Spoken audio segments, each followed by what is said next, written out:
Welcome into the Toyota Lounge, driven by your Front Range Toyota stores. Toyota, the official vehicle of DNVR. It's the Avs pod. Hey, everybody.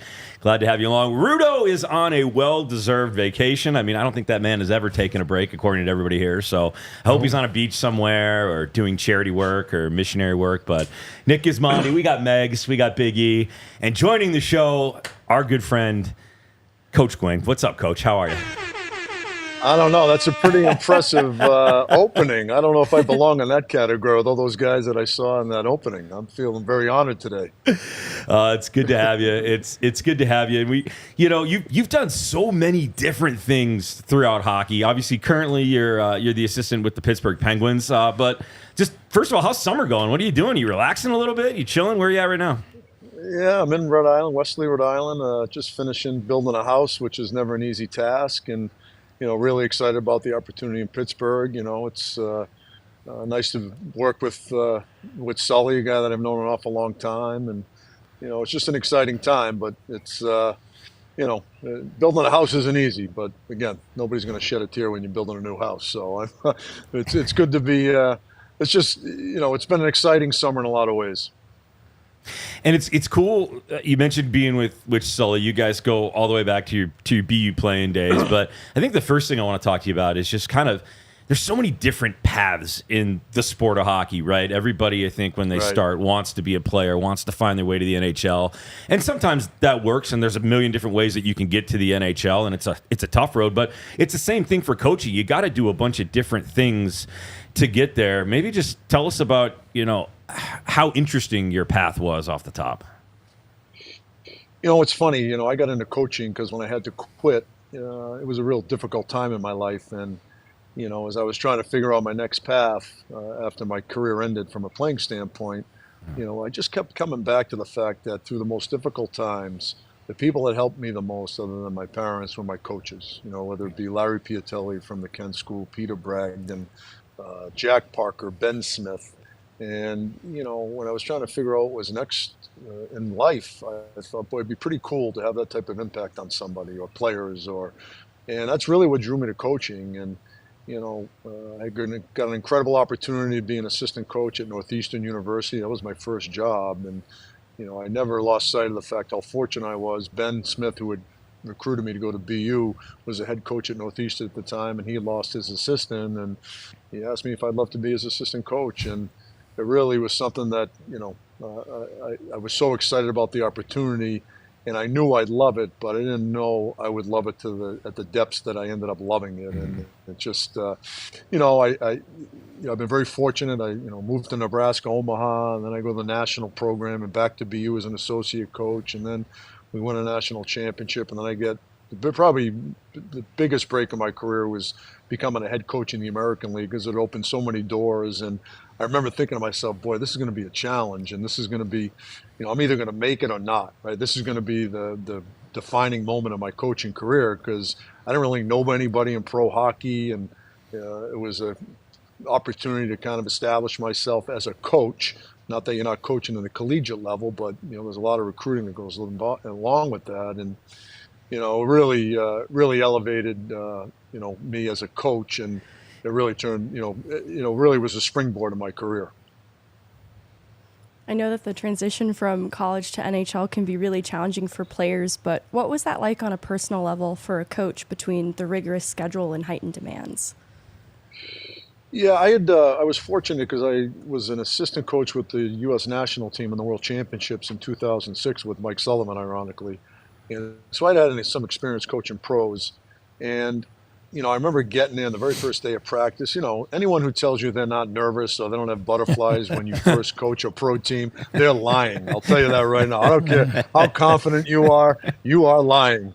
And I remember standing there, there's the butterflies, and I'm a little, on edge. And, and I swear to God, halfway through the drill that I'm drawing up, I'm looking at these guys and I'm like, I'm 44 years old. These guys are in their 20s. What am I nervous for? And I swear to God, I lost all my nerves for the rest of my career. It was crazy how that worked. And, there's more games, there's more travel, but the one thing that pro hockey allows you to do is really focus on hockey. And I think it allows you to be a better coach. But the one thing I will tell you that college hockey does for coaches is you don't trade players in college hockey. You know, if you're coaching major junior hockey or the USHL, if your player's no good, you get rid of them, right? Well, when you commit to a player, at least when I was coaching college hockey, he was yours. And, you know, I used to tell my assistants all the time, or even when I was an assistant, like, hey, he's not going anywhere. You have to coach him and make him better. So, you know, I think it really forces you to be a coach when you coach college hockey. Until, like you said, until the portal. Like, Exactly. I mean, this is then the crazy. portal changed it all. Yeah, It's yeah. insane. I'm like, I know it is insane, but I like your. I mean, just just for our chat, like Quinny and I go way back when he was hired here in the American League with Cleveland, and you touched on it, which was awesome because it made you versatile, right, for your path to get to the NHL, Yeah. and you got out of your comfort zone in the college level. I thought that was really ballsy. Right. I really thought it was ballsy at the time, and I told you, but I'm telling you it again, and just for chat Yeah. to know, like we were coached by the same high school coach, the late Larry Piatelli, so Yeah, it's pretty yeah, crazy. yeah. So we know the same people, and I'm gonna see Yeah. Mrs. P next week, just so you know, and then she's gonna give me some more dirt of your high school days, because you know He was well behaved. yeah, Come no, on. he's well behaved. He was yeah. a, Very well saint behaved. in high school. I yeah. went to GD. He went to Kent. So, but we had the same coach. My coach was his coach before he moved to our school. You know, because you know he wanted to go to a better school, and you know, of course, you know, like to be with people like me and not Quinny. And but it's all good. So, but yeah, my point that I was talking about the American League there. It's like. I thought it was ballsy, but I think that you touched on it a little bit. But how did you adapt from being in the collegiate level and then obviously NDTP with the young kids and the recruiting, and now to the obviously NHL prospects, guys that now they make money. It's totally different. Yeah. How were you able to? I know coaching is coaching, but did you have a little bit of fear going in there and say, okay, it's totally different now. It's still hockey, but how am I? Because I think coaching has all been about adapting. Correct me if I'm wrong, but and even today, nowadays, and now you're going to adapt to being back to an assistant coach, not a head coach, and all that kind of stuff. But when you made the jump, college to pro, like how did you attack the adaptation of really how they were thinking as players? Well, I also want to add, I took a $60,000 pay cut when I left BU to go to the American League, so that's even more ballsy when you really throw that into the That's equation. our fault. That's our fault. That was our fault. That was our fault. That was our fault. Blame Biller.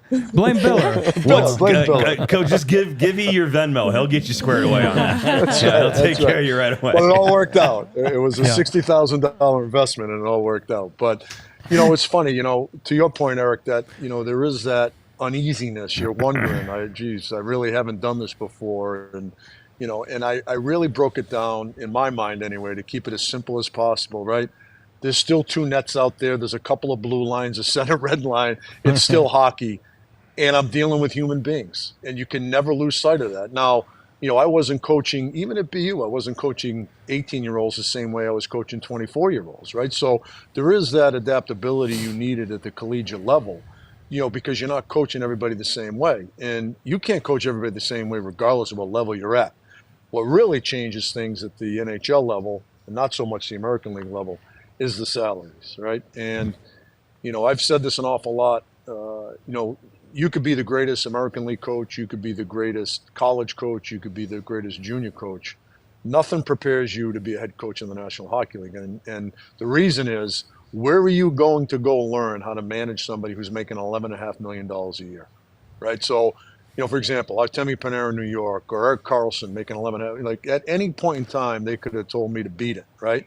And but you've got to find a way to, you know, hold them accountable in a manner where they're all in on it, right? There's got to be that connectivity you have with the players. There's got to be somewhat of a likability factor to you as a head coach. You know, I think that one of the biggest things that we all need as leaders in this day and age, whether you're coaching or leading a sales team, is you got to balance accountability with likability. Like, how likable can you be while you're holding people accountable? Because at the end of the day, coaches are human nature fighters. We're asking people to do things they really don't want to do, right? Everybody wants an easy way out. And, you know, so to me, when I got to the pro level, I didn't want to lose sight of the fact that it's still hockey and I'm still dealing with human beings. And it was up to me to adapt my approach not only to the level, but to the individuals. And that's really was no different than what I was doing at the collegiate level. I think, Coach, one of the cool things that you've also done is you've impacted a lot of influence on the way that coaches do things, because you were involved with USA Hockey, obviously at the NTDP, but you've been part of their developmental program for a long time. I mean, I coached youth hockey. Ian and I've coached youth hockey together, and I got to take those coaching seminars, and it's your face and Eddie Olczyk in there all the time telling me how to run drills. So, I love your philosophy, and I love that you've also sort of given it back to, guys like me and other, kind of weekend warrior hockey guys that want to know how to coach kids. I mean, that's got to feel pretty special that you've sort of shaped the way that maybe guys that aren't hockey guys like we all are, that want to understand how to be a coach like that.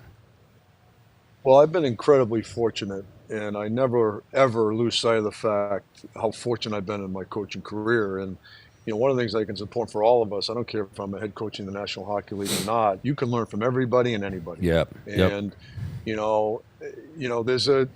I don't care if you're coaching squirts or peewees or mites. When I meet a coach, there's a connectivity to them. It's like, hey, I happen to be coaching the National Hockey League. I know how fortunate I am, but, we're all in this for the same reason, right? Yeah. And obviously you get to the higher level, the pressure is notched up, to a magnitude that a lot of us can't really understand. And then the pay's crazy. And, I can't tell you how many times I would, think to myself, I can't freaking believe I'm a head coach in the National Hockey League, and it even happened when I was at BU. I remember after my third year, we had kind of lost in the regional final. We had a great year, and everybody on campus the next day, I'm in Brugger's Bagels. Hey, great job, coach. Great job, coach. And I remember going to sit in the corner, have my bagel and my coffee, and I'm like, how the hell did I become the head coach at BU? Why me, right? There's so many great coaches out there.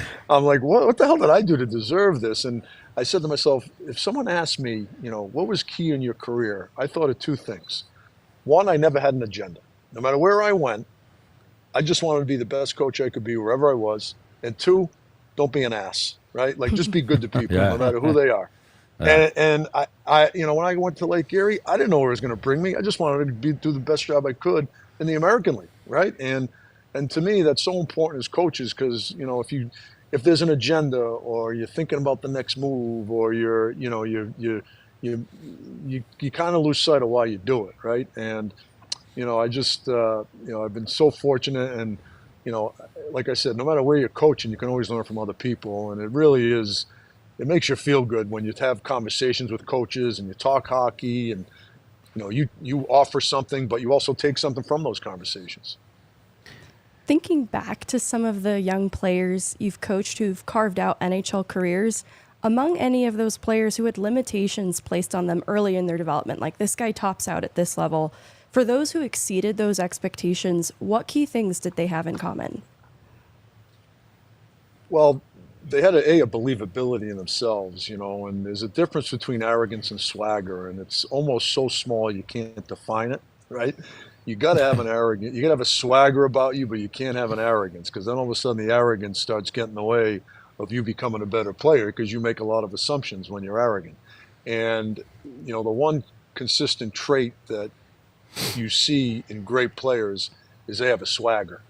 They know they're good. But they know they're good because they know they're going to put the work into it. And I don't just say this because I'm talking to you guys, but Joe Sakic, to me, really emulates that. There is a guy that, you meet him, there's a humbleness to him, but boy, does he have a swagger about him, because nobody worked harder than Joe Sakic at his craft. Nobody probably was doubted, I won't say doubted because he got drafted in the first round, but nobody envisioned him turning into the player that he was. And, I remember telling the story about when he first got into pro hockey, he was a scrawny kid, and then 2 years later, he's squatting 600 pounds. So, to me, there's a work ethic to all of these players. And, whether it be Jordan Greenway or Clayton Keller or Jack Eichel or Charlie McAvoy or, all those players we were fortunate to coach, Colin Wilson or guys like that, at the collegiate level, they all had a work ethic and a swagger to them where they knew they were good, but they also knew they had to put the work into it. And to me, that's the real definition of swagger. Coach, stick with us. We're going to take just a quick break. And it's ironic because obviously you've been hired in a couple of different places. But if you need to hire, you need Indeed. Indeed is your matching and hiring platform with over 350 million global monthly visitors, according to Indeed data, and a matching engine that helps you find quality candidates fast. Ditch the busy work. Use Indeed for scheduling, screening, and messaging so you can connect with candidates faster. And Indeed doesn't just help you hire faster. 93% of employers agree that Indeed delivers the highest quality matches compared to other job sites, according to a recent Indeed survey. And by the way, leveraging over 140 million qualifications and preferences every day, Indeed's matching engine is constantly learning from your preferences. So the more you use Indeed, the better it gets. And listeners of this show will get a $75 sponsored job credit to get your jobs more visibly at Indeed.com/AllCity. Just go to Indeed.com/AllCity right now and support our show by saying you heard about Indeed on this podcast. Indeed.com/AllCity. Terms and conditions apply. If you need to hire, you need Indeed. And big shout out to our friends at Breckenridge Brewery. I mean, come on, these guys are the best. Check out Breck Brew's new West Coast style IPA, Ridge Runner. This double dry hop brew is inspired by the untamed beauty of Colorado's trails. Hop back infused with whole cone hops and a double dose of Citra lupulin powder creates notes of bright citrus and pine. I mean, come on, it sounds amazing. You guys know we love our Breck Brewers here at DNVR. Breckenridge Brewery is the official craft beer of DNVR. Breck Brew has a beer for any occasion, and there is no better way to watch a game than having some Breck Brews nice and frosty. Try out some of their new favorites. Avalanche Amber Ale, that's for the Avs. The Mile High City for the Nugs. Broncos Country Pale Ale for the Bronx. Fun Slinger, Good Company Hard Seltzer. Check out the beer locator at breckbrew.com to find a brew near you. Back on the DNVR pod, it's Gizmo. We got Big E. We got Megs. Rudo's taking a well-deserved vacation. And Coach David Quinn back with us. Just so great having you on. It's been a minute since I've seen you. I know E raves about you all the time. So Yeah, I want to tell the pod here that, you know, David Quinn has got a big BU background, so I want to give it to Meghan a little bit right now. Meghan's a big DU fan. She is a big DU fan. She was very excited that they beat your BU Terriers. Whoa. You know, very excited. so, like, oh, no. Of course, I'm a small part, a little bit now, being a parent, you know, and it's like You're a big you're a big BU fan now too. well, Maxie. I am a big BU fan now, but I mean, Quinny is BU. He's a big part of BU. Obviously, they haven't won the national championship since Quinny left. So, right? I mean, they just never recovered from your loss. And then, you know, but I'm kidding. You know, obviously, BU have been a big part of your life. And how amazing is it to look back? And I just want to talk about connections, you know, where people always say it's connections. And, you know, of course, you make your connections because of who you are and what you do and how you conduct yourself. And then you said it at the top of the show, you know, then you got a BU Terrier, sorry, Meghan, Mike Sullivan. And then, you know what I mean? And then, of course, you know, all of a sudden, you know, there's a connection there, and there's a reason why, because it's family. Gizmo's big on family all the time. I just want to touch up on the point there, like, hey, how big BU's been in your life, obviously, as a young man, to even to today, the BU connection, and I mean the word connection with all the respect in the world, right? So, coming from me, you know that with my dad, so trust me, it's all good. I take this the right way. You know, I never, I never talk about it in the negative way, but it's like, the family that BU has been to you, how awesome is that? Yeah, it's you know, there are programs that are special, right? Denver's one of them. It's painful as it for me to say that. BU, you know, VC, like you know, there's special programs, right? And you know, like to me, you know, BU's one of them, right? It's one of the elite programs in all of college hockey, and year in and year out, for the most part, they're competing for national championships. And you know, it's been life-changing for me, you know, to be able to go play there, play for Jack Parker, be an assistant coach for Jack Parker, replace Jack Parker. And, you know, leaving there was probably the hardest thing I've ever done in my life. I didn't want to leave. It was something that I thought, you know, I was going to do for the next 30 years, you know, 20 years, 25 years. And, you know, but, you know, I follow him religiously. Jay Pandolfo is a great friend. He's, you know, the program's in incredible hands. And, Ben Smith really changed my life because he was the guy that recruited me to go there. He and I established a very close friendship to this day. We talk, weekly, many times during the week. He gave me my first coaching job. My closest friends are, a lot of them are BU guys. John Cullen was my roommate at BU. I play as member guest every year. So it's just, when you have, programs like that, it's not just a 4-year experience, it's a lifetime experience. And that's one of the things I used to tell kids when we were recruiting with BU. You're only going to be here for 4 years, but you're going to be a lifetime Terrier, and you're going to feel the effects of BU forever, and, you're going to see that with your son, Max, and, you're going to feel it as a parent. There's special, there's, maybe 10 special programs in the country, and BU is one of them. I'll elaborate on that a little bit more. I preach this all the time. Hockey changed my life. I don't know where I would be if it wasn't for the sport of hockey. I played it at a young age, and then I coached it, and now I get to broadcast in it and be around it. But it's like everything else. You think it's such a huge world, but you find out real quickly that it's a small world, and it is a huge family, and there's literally anybody that's a hockey person, hockey people are going to come and take care of them. They're going to look out for you. Eric's one of my best friends. One of your good friends and one of your fellow coaches, Mike Felucci, is the guy that gave me my start in broadcasting when I got hurt and I couldn't play hockey anymore. And I think that anybody that's involved in hockey, and you're kind of speaking to it, Coach, the family aspect and the bond and the brother and sisterhood of the sport, it's incredible. And it's probably... Yeah. I will argue that there's no other sport that has that deep of a relationship to the people who are part of that fraternity. Well, I've got a great friend of mine who coaches baseball. He's from Weymouth, Mass., went to Northeastern. He was coaching baseball at Northeastern when I was there, and we still stay in touch constantly. And he's one of the few Massachusetts guys that never played hockey, but he's got a bunch of friends that are hockey players. And about 10 years ago, he actually said, and he goes, "Let me ask you a question. Why do you think hockey guys are the best guys? Like, everybody says it." He goes, "I know football players, basketball players, baseball players and hockey players, but hockey players are inevitably always the best guys." He goes, "Why?" And I said, a lot of people have asked me that. I said, and I honestly think in hockey, right, it's the only sport where if you're an ass or a phony, you get punched in the face. Yes. Right? Like, yes. Like, there's an accountability factor in our sport unlike any other. So, not that there aren't those types of guys in hockey, but it's way less than all these other sports just because of the nature of our sport and the realness of our sport, and it's, and I think it goes back to what you're talking about, like, when you have people of that ilk, with those characteristics, they're real human beings. There's empathy, there's compassion, there's, connectivity to your friends. There's a loyalty that I think might be unmatched in any sport. Hearing you talk about the hockey family, is there a network of support coach to coach that you've found that you lean on? Other NHL coaches that you commiserate with or come to for advice or insight?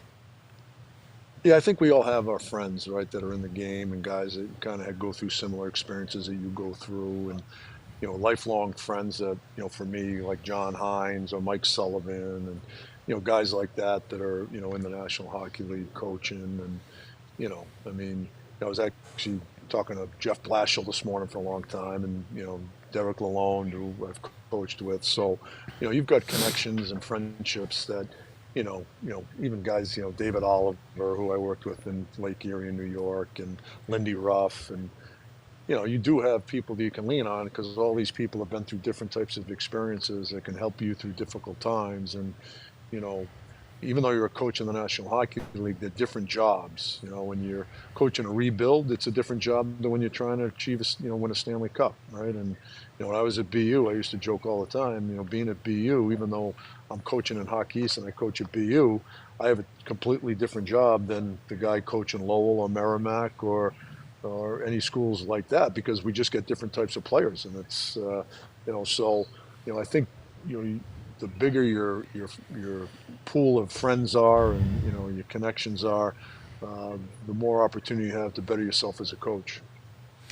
I want to touch on something. you obviously I play for the Rangers, Original Six, and I'm a big hockey, as you know,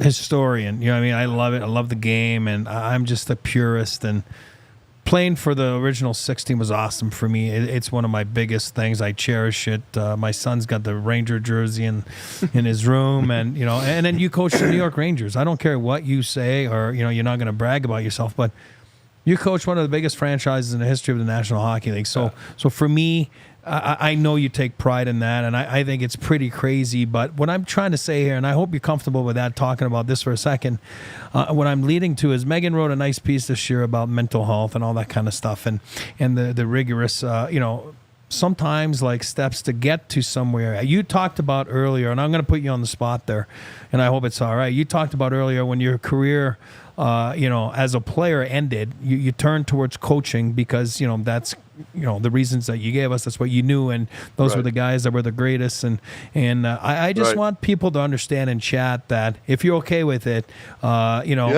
people don't understand, didn't know that you're a first-round pick, Minnesota North Stars, and obviously 1980 Olympic team had a big impact on you and many USA hockey players. And here you are at 1984. Can you just elaborate a little bit on what happened and why did you stop playing hockey? I know the answer, but I don't want people to think. Right, I don't want people to think that this guy just stopped playing, wasn't good enough, and then because there was a big blow there, and it's a big blow, and I think it's a very great story on like perseverance. Yeah. It was crazy because, back in 1984, there's no internet. I had no idea. I'm playing prep school hockey. I knew I was a pretty good prep school player, but I didn't know the magnitude of where I stood in the big scope of things. And I remember my senior year at Kent. All of a sudden scouts are showing up all the time and people asking me when my birthday was. I'm like, I'm going to have one hell of a birthday. Everybody's going to, who the hell cares when my birthday is? That's awesome. Yeah. And, all of a sudden, the USA Today, I'll never forget, I'm laying on my couch in my room at Kent and my roommate walks in. He says, "Hey, you're in the USA Today." I said, "For what?" Arrested? I didn't do anything bad. What do you mean? And the USA Today had just come out as a paper, and he said, "Yeah, they got the projected first-round picks for the draft, and you're 16th overall." I was like, "What?" I had no clue where I stood in the big picture. And, so you get drafted in the first round back in 1984 as a high school American kid. That was almost unheard of. And, but I knew I wasn't good enough to play in the NHL. So obviously I go to BU. And when I got to BU, I started having injury issues. Missed half my season as a freshman. Stayed relatively healthy as a sophomore, but still had a lot of bumps and bruises. And I'll never forget, we won the Hockey's championship, and that day, in the locker room, the team doctor says, "I need you to get your blood checked." And I said, "For what?" He said, "Because every injury you've had here has been blood-related. A lot of bruising, a lot of swelling, and you don't have an answer for it." And I thought, what's a big deal? But I ended up going, ironically, and the next weekend we lose in the quarterfinals in the NCAA tournament. And the next morning, I had to go and get my blood checked. Well, also I get a call from the North Stars. They want to sign me. They want to bring me to Minnesota. They want to bring me up to Minnesota. They're playing in the playoffs. They thought I could help. Yet, if you signed an NHL contract back then, you couldn't play in the '88 Olympics. And I really wanted to play in the '88 Olympics. So I was kind of torn what to do. And, 4 days later, I go to Jack Parker's office to talk about what my next step was. And the team doctor's there. And I go in there, and he says, "Your blood test came back. You're a hemophiliac." And I'm like, "What's a hemophiliac?" And they tell me what I am. They tell me that I'm a hemophiliac, and I got a blood disorder, and I've been incredibly lucky over the last, my lifetime. I was 20 years old. They couldn't believe that I had survived playing sports as long as I had, hockey, football, the whole 9 yards. And then I had to quit on the spot. And, so we want to talk about a life-changing day and meeting. Here I am going into Jack Parker's office to talk about should I stay or should I sign or what my next move is. And, my life changed forever that day. My career ended, and, again, it was frustrating, but looking back, I mean this sincerely. I wouldn't change anything that's happened to me. I love coaching so much, and I've been incredibly fortunate. Coach, thank you. I knew that story as well, and I appreciate you telling it. I mean, you're such a class act. I've always loved talking to you, and I can't thank you enough for coming on. I hope the golf game's good, and I hope you're beating Valuch out there too. So make sure you give him a big hug for me. That's not an easy task. I know. Valuch is on tour. He's on tour. He plays 6 days a week. Beating him is not easy, right? So we're going to be in Pittsburgh in 2 weeks, so I'll give it a shot. Well, what's his handicap now? It's a manipulative 7, so I don't believe that. So. If he's a 7, my gin is an 8. If he's a 7, I'm a 15. So exactly. Hey, listen, Coach. Thanks a million for coming on. It's always good talking to you and catching up, and it means a lot to us, and I know it means a lot to the Avs faithful too. Well, thanks for having me on. Love talking to you guys, and always great to see everybody. And Big E, let's get together when you get back east. I will. I'll give you a call, my friend. All right, buddy. All right. Get a little lobster. See you, That's Quinny. right, little lobster. Take care, guys. Bye-bye. Bye-bye. What an absolute legend. Such a good dude. We'll talk more about Quinny here in a minute. But, hey, there are a lot of financial institutions out there, but here's the one I want you to remember. Premier Members Credit Union. They're not a bank, which means they do things a little bit differently, like putting their members first with higher savings, interest, and lower loan rates. This is an organization that serves the community and the Colorado community in particular. With PMCU, you get local branches, friendly tellers, and the tools you need to save smarter, like their new high-yield savings account. You can earn 5% APY on your first $2,000 with the reserve tier money market. Whatever your goals, they can help you. PMCU is all about creating a better banking experience for their community. PMCU has the tools to help you save smarter. When you become a new member at PMCU, you'll get $200. You just have to open a checking account and sign up for e-statements. It's that easy. This will be your best money move yet. Head to becomepremier.com to find out more. All right, this show is sponsored by BetterHelp, and this is a pretty good segue because of what we just heard from Coach Quinn. But listen, if the thing about mental health and the thing about life right now in general is that everybody needs somebody, a soulmate, a helping hand. And, there's no stigma behind that. You go through something like what Coach Quinn went through, and, you've got this trajectory and you think you're going to be this rock solid hockey player. And unfortunately, things happen and it can affect you no matter how strong you are or how much of a support system you think you have. There's always more out there, and there's always people that can be there for you and reach out. I mean, if you're thinking of starting therapy, give BetterHelp a try. It's entirely online. It's designed to be convenient, flexible, and suited to your schedule. Just fill out a brief questionnaire to get matched with a licensed therapist and switch therapists anytime for no additional charge. Become your own soulmate. Whether you're looking for one or not, visit BetterHelp.com/DNVR today to get 10% off your first month. That's BetterHelp, HELP.com/DNVR. And listen, I mean, especially the world that we live in right now, it gets tricky. It does. It gets tricky. There's people out there. Make sure you reach out if you need it. There's no shame in it, and the folks at BetterHelp are definitely there for you. Always. Just like E and Megan are there for me, and I get to help out, and Rudo's on vacation. We're having a great time. Thank you guys so much for tuning in. Coach was great. I mean, he's the epitome of a hockey player and a family guy, and he's also the epitome of what it takes to get to the NHL or as far as you can go in the sport of hockey, because he did it on both sides. He did it on the coaching side, and he did it as far as he could go on the player side.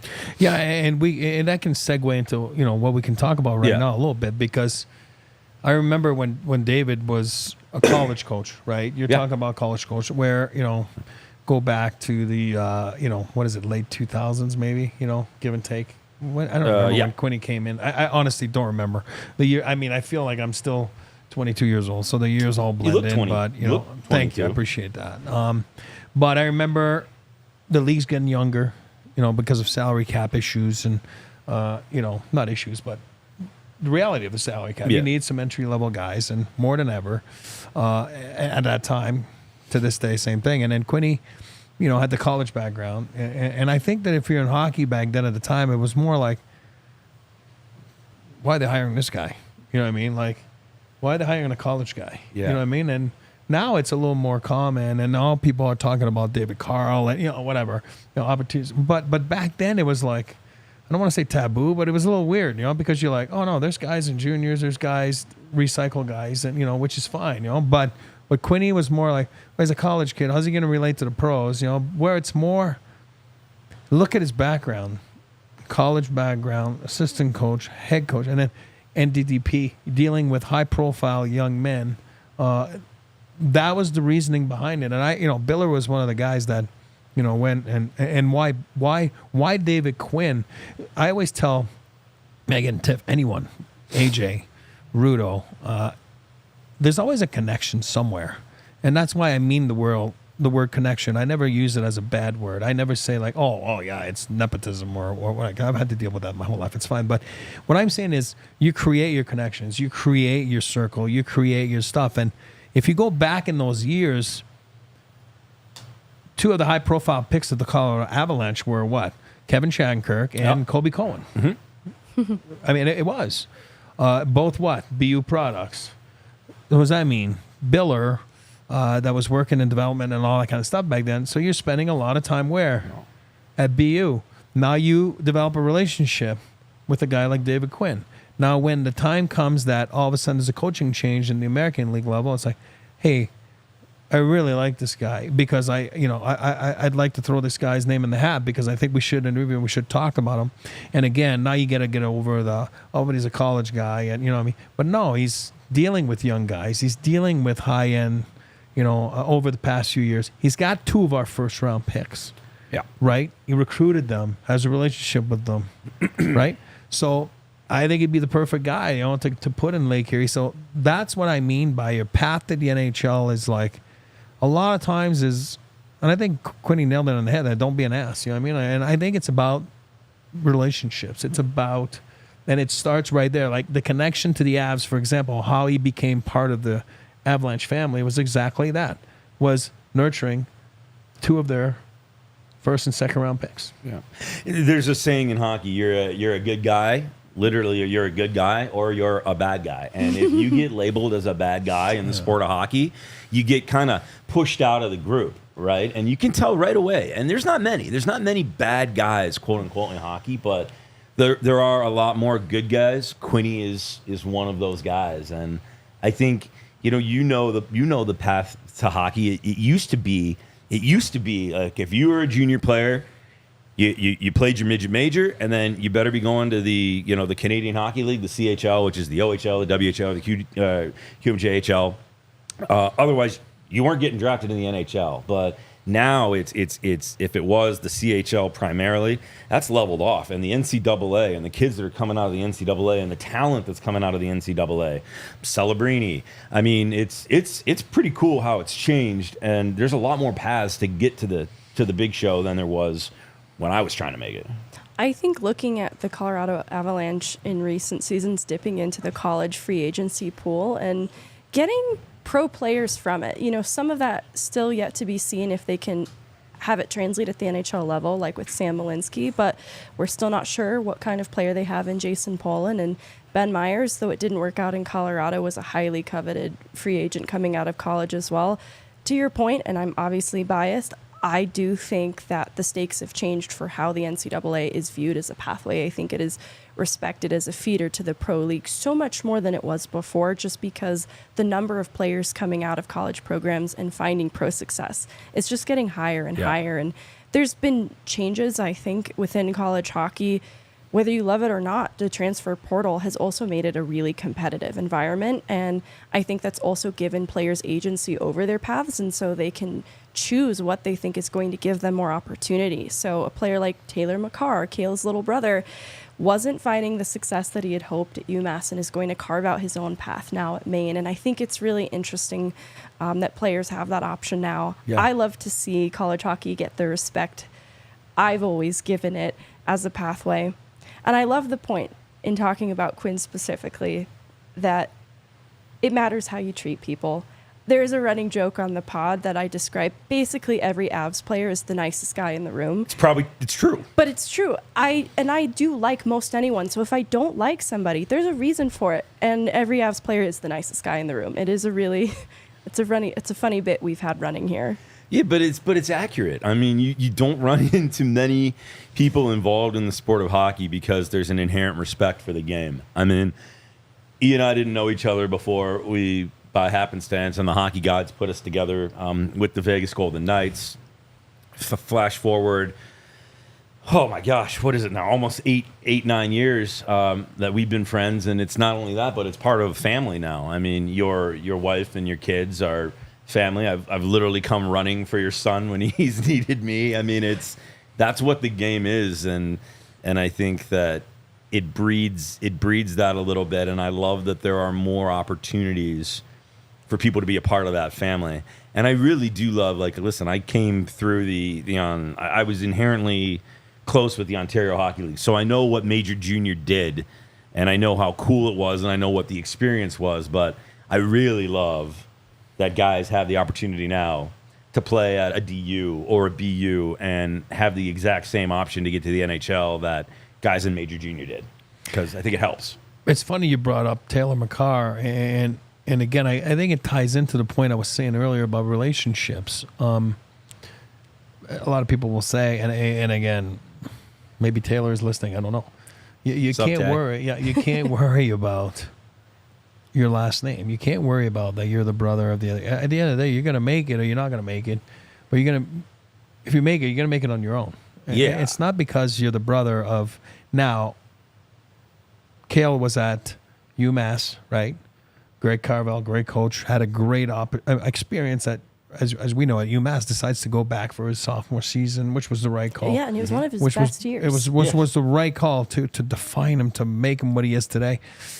Too many times people will just try to hurry, but that's a different subject. But again, Coach Carvel's there, and then there's Ben Barr, that's assistant coach there. There's a relationship now with the McCarr family because college hockey, Quinny talks about it. You got to go out, you got to recruit, you got to, you know what I mean? So it's a recruiting game. It's a selling job in a sense. When I say it's a sales job, you have to sell your program. You have to sell your coaching staff. And when I say sell, I'm not saying that you're a used car salesman. I'm saying, and try to sell what are the benefits? Sell you your Audi. What are you Megan's gonna Audi. gain I mean, from I'm this? not trying to, Megan's having a lot of problems with her Audi.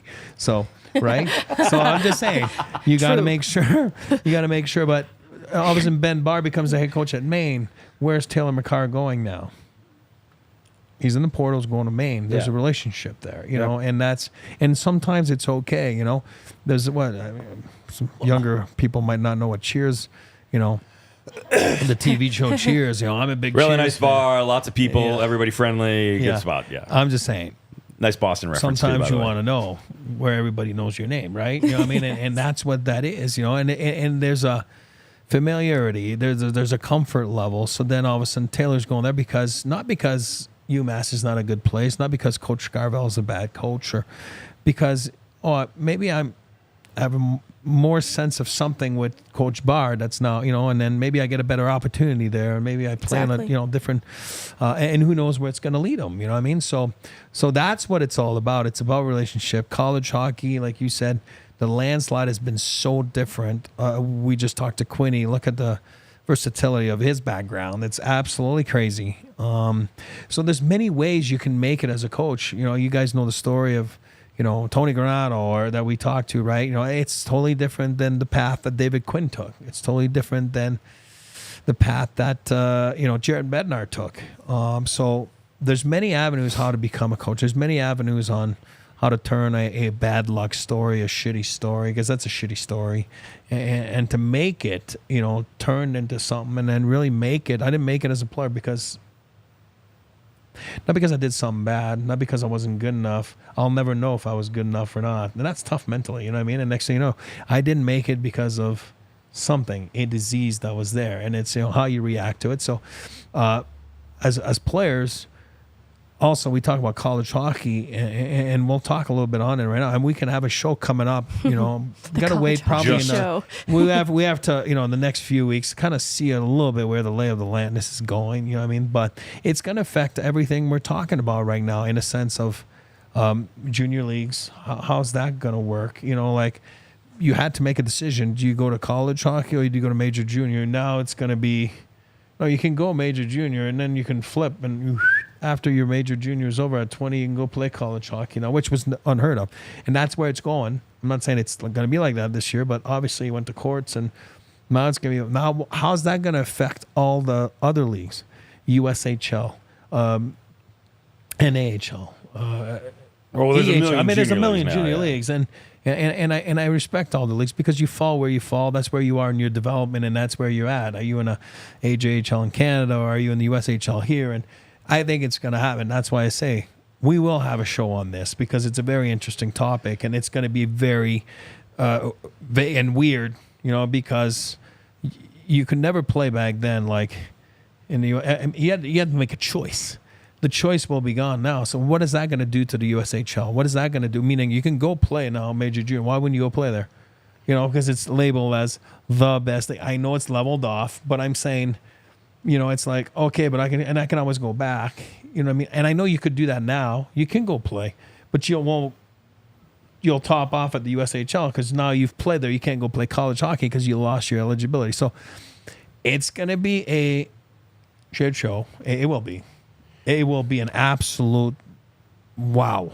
Like, you know, that's why we should talk about it here coming up when there's way more. And then obviously last week it was all about the scholarships and what's a team like DU going to do, right? Because it's like you have to make decisions. It's not just your hockey team, but it's your school. So if you have a D, like for example, DU's got D1 hockey, but not all their sports is D1, you know, unlike, I don't know, University of Michigan, you know what I mean? Where, so it's easy for them to say that, we're gonna go into that new thing where you can have 26 scholarships, but only a roster of 26. Again, you're playing with fire there because there's no American League. There's no, you know, you can't call up players. What if you're starting to getting into injuries? You're stuck, and then other teams will say, no, we're not getting into this. We'll stick to the 18 scholarships, and they can have 30 players. But schools are going to have to make decisions, and that's why I say, you know, obviously, early September, we can have, when there's more out there on these subjects, it's going to be very interesting to have a show or two or three on that. And it's probably more than we have time for left in this one, but we'll pause for half a second here. But then I do want to get your initial reaction on it, Meg. So we'll take a quick breath here, and then I want Megan's opinion on this. All right, Meg. So obviously, it's too deep to go into in depth, but he makes a great point, and it's a huge change for a lot of you know. It's a massive change, and it's going to change the structure of hockey and decision making for a lot of kids, and it's going to happen in a second. But I mean, what's your initial, 30,000-foot view on this and how it affects things? I key in on one thing specifically, and we addressed how it's already a competitive environment in college hockey. Very. This makes it that much more competitive because then you have talented players out of major junior who might have the option to go the NCAA route. Mm-hmm. Schools have to make tough decisions then in how to construct their rosters. And the comparable I would make is in the NHL, you round out the fringes of your roster with ELCs, guys on more affordable contracts. And the way I would compare it in college hockey, you have to have 4-year players, guys who fit your plan, buy into it, also aren't going to be leaving to the pro leagues after one season. Right. Those 4-year guys make great leaders on the team, and it helps to kind of keep the identity consistent year after year. Mm. And I worry as that environment gets more competitive and the talent ceiling raises, are you building your team with fewer 4-year players then? Are these the types of players with pro ambitions that are leaving programs sooner to pursue those pro avenues? What does that mean then for these college rosters that, at least as far as I know, kind of rely on those types of guys that will be there the full 4 years? And I don't know that it'll affect it all that much or not. Obviously, that's just my initial reaction because I saw the value in having that type of player, and it gave guys opportunities to continue playing hockey after their junior eligibility ended, where they otherwise might not have had that choice, or they just, they go D3 and they play club hockey. But I don't know. I do wonder what it means for that type of player. Meg makes a good point because, I mean, you've been on the management side quite a bit. You've got a son who's playing Division I college hockey. You know inherently the major junior side of things, but having somebody that's committed to your program for 4 years, I mean, there's a lot of value in that because you don't have to worry about enmeshing in the room. You don't have to worry about reteaching systems or the shorthand that you have or, you know, the shorthand that he has with his lines. And college programs are building for, much like NHL teams, for a Stanley Cup. So you're putting pieces in place that hopefully eventually get you the national championship. I agree with that, and I agree with Meghan there. And I'm going to segue it to our guest a few minutes ago that said, I loved being a college coach because you got your hands on someone for 4 years. Yeah, There you go. And then I I'm just love saying, that. right? I hadn't And then thought of it like right that. when he said that, and then until the portal came. So here's my next point. Totally agree what you're saying, and I know I've talked to a couple. I won't say names. I'm saying, but I did talk to a couple college hockey players the last couple years, just because getting more familiarized again with college hockey. You have a son in it. It's like, it's just natural, right? I love this game. I said I'm a hockey historian. So I know you it. start asking Don't I know questions. it. And to Megan's point there, a few coaches told me, you want to win, got to be old. And it's like, well, what do you mean? And he goes, hey, listen, as sexy as it is to get the first round picks and, Right. and I'm not necessarily just targeting the NTDP or whatever, but, Connor Bedard is not winning the Chicago Blackhawks a cup in his first year in the NHL. Yeah, and it's like Macklin Celebrini is not winning the San Jose Sharks a Stanley Cup next season. And he goes, those guys are great, but they'll come and go, and then it's hard to build a culture. It's hard to build you need 4-year guys, and then you realize you start looking, and then you look at a couple years ago teams like Merrimack or whatever, all of a sudden, not a high-profile program, a good program. I'm not putting it down. It's a great program, but they went and got some guys on the portal, and then they went and got old, guys that are outside the Beanpot schools, right? In Boston, because you compete with the Beanpot schools, right, which are the 4 schools, and then it's like they kind of get the left. And when I say that, I mean all the respect in the world. I'm saying they get good players, but Jai Keiko's not going there. He's going to BUBC. You know what I mean? The high profile, but he's leaving too. You know what I mean? So it's like it's a weird way. Now in management, I always thought I like the college run because it's like gives you time. Yeah. Again, I said it earlier, Kel McCarr, and I'm a big preacher in time. I work with the Avs in development, and for me, it's time. There's no reason to rush things. There's nothing wrong with dominating. And I know we talk about Cal Ritchie, for example, could he wait, again, would be nice to be in the American League. Yeah, sure. But if it happens that he's going back to juniors, but guess what? You're going to be a leader. You're going to learn how to lead. You're going to learn how to win. You got to make sure you put pressure on yourself and your teammates to win. You're going to learn to be different things. Of course, hockey-wise might not be the best, right? Because maybe the American League's better, but it's not an option. So what I'm saying is time buys development. And when I say that, I don't know why people rush. And that's on and off the rink too, by the way. It's on and off the rink. It is on and off the rink. And then in management, I love it because you don't have to worry about this guy's going there. We have time with this guy. He's gonna, he's in the right place. Now, as the purist that I am, and I say it all the time, and Megan will know, but I don't say it because you haven't heard me say it. I'm still mad they changed the red line in the NHL. You know what I mean? So of course the portal I don't like. I don't like it because for many reasons. First is what we're talking about. There's no continuity. There's no durability. There's no longevity. And you guys know how much I love Jared Bednar. And why? Because there's longevity there. There's there's familiarity, and there's until it runs its course. But to my knowledge, it hasn't run its course. But now we're talking about players I kind of like when they're in the right place, and I like that you have to fight through sometimes. I just feel that what the portal does sometimes is it doesn't let you fight. Oh, I don't have a good spot. I don't have a good role. Then you know what? I'm just gonna go in the portal. And it's like for me, it's like, what happened to fighting? Not fighting. Yeah. Fighting. What happened to freaking?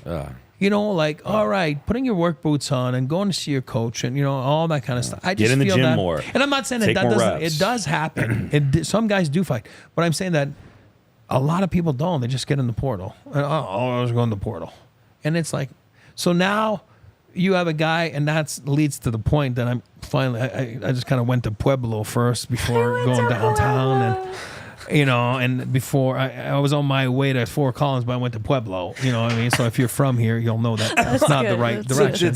We were inverted. Opposite, But my point is that Pueblo's a very nice place, by the way. No. We love Nothing against Pueblo. I'm talking about directions. All of a sudden, what he's trying to do is to get there and say, like, you're putting a player, but now he's going to be, you draft a guy, I'm going to go play 2 years of major junior, but I'm going to try to go play college for 2 years, and then I'm going to hit the portal.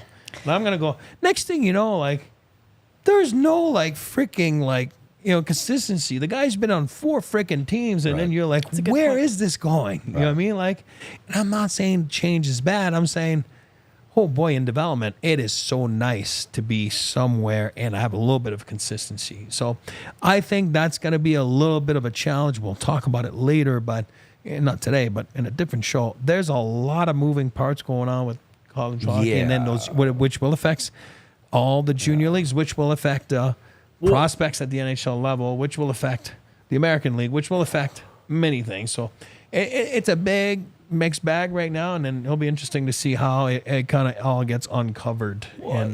Keep in mind, the hockey style is very different too. I mean, of course, I'm a big proponent of the NCAA, but Major Junior is a mini replication of the NHL. You're playing an 82-game season. Right. You're on the road. You're in a bus.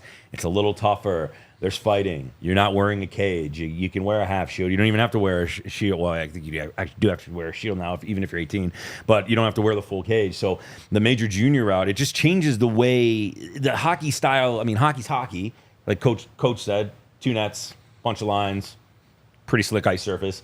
But it's a different brand of hockey in major junior too. And I'd be interested to see how those kids are able to make the transition too. Yeah, I do think that multiple teams will raise a flag in the eyes of teams looking at players like that too. Like, what was the reason for moving on so quickly? Right. And to reinforce this point about valuing players staying with a program for some time, looking at the Avs free agency, Sam Malinsky, Jason Poland, Ben Myers, he's in the organization, Brian Yoon, not with an NHL pathline. All of them college captains who spent the entirety of their college career within their program. I think that is because there are qualities that they possess, not just in the obvious leadership, but in staying with their programs and taking the longer route that NHL teams like the Avs value. And so it's not just us sitting here saying we see the value of guys staying with their program, the consistency that Eric talked about. I think NHL teams see that too. Oh, absolutely. I mean, 100% they're looking at that. Meg makes a great point. Listen, I'm a simple guy, and I think it just makes it so complicated now. And maybe because and again, I know things need to be tweaked. I know things need. I get that. I want to see loyalty, though. If I'm picking a guy, and I'm taking, I want to see loyalty. I want to see loyalty. I'm a big loyalty guy. You're not getting the minutes you want. Fight for them. Yeah, get in there, like he said earlier. Yeah, get in there. Show me you want to work. And this isn't a criticism of Taylor McCarr. I feel like we brought him up as a transfer example. Yeah. I actually want to shout out Taylor for making that decision. I imagine he walks down the hallways of UMass and sees Cale's name on every plaque and every trophy. 100%. I do love the idea of entering the transfer portal to carve out his own path, completely independent. That's fighting. Out of his brother's shadow. Exactly. That's fighting. That's digging in. I want to prop up Taylor for a second. Great point. No. When I was saying that earlier, to your point, it's more like, I hate the portal because of the fact that too many times it's used as a cop-out. I do but see yes, that is an example, 100%, and that's why I was saying that earlier. It's more like, okay, hold on a second. I've been there for a couple years. I've fought through a couple. Maybe I'm going to have a better opportunity. And we were talking about the relationships of the point. But yes, building connection requires some consistency too. Yes, I'm not a big Star Wars guy. I'm not, but I feel like the portal is the Force. Like you can either use it for good or you can use it for bad. And I don't know. And then guys go there. They don't get picked. They don't get picked. Now you go back and say, "Oh, I'm sorry. I want to come back." I mean, I don't know. I'm just saying. Like, how does it work? I don't know. I would have never gone. I've never known what happens if they enter the portal and then don't leave. I'd be so scared. I don't know what happens actually. I'd be so scared. That's why I would never go in. Hole. See ya, I'm here, but nobody wants me now, so I'm just going to exist. Well, that will clearly be a conversation that you guys will all have later. I can't thank you all enough for letting me hang out with you. I love it. This has been great. This was awesome. Was this your first time hosting the DNVR show? It was my first time hosting the DNVR show. I was just trying to live up to Rudo's standards. That's all. Crushed it. Thanks. High standards, Rudo. Thanks, Rudo, high standards. Tomorrow Very we'll have true. some fun. We'll have a little fun show. Yeah, I'm tomorrow. looking forward. I'm going to hang out with you guys tomorrow too. But All right, good. thank you. That's literally all the time we have today from the DNVR studio here. High above the lovely, wonderful. I'm about to go have lunch at the DNVR bar just down the stairs here on Colfax. But thank you guys for letting me hang out with you. To our amazing producer, Tiff, you're just kind of a rock star back there.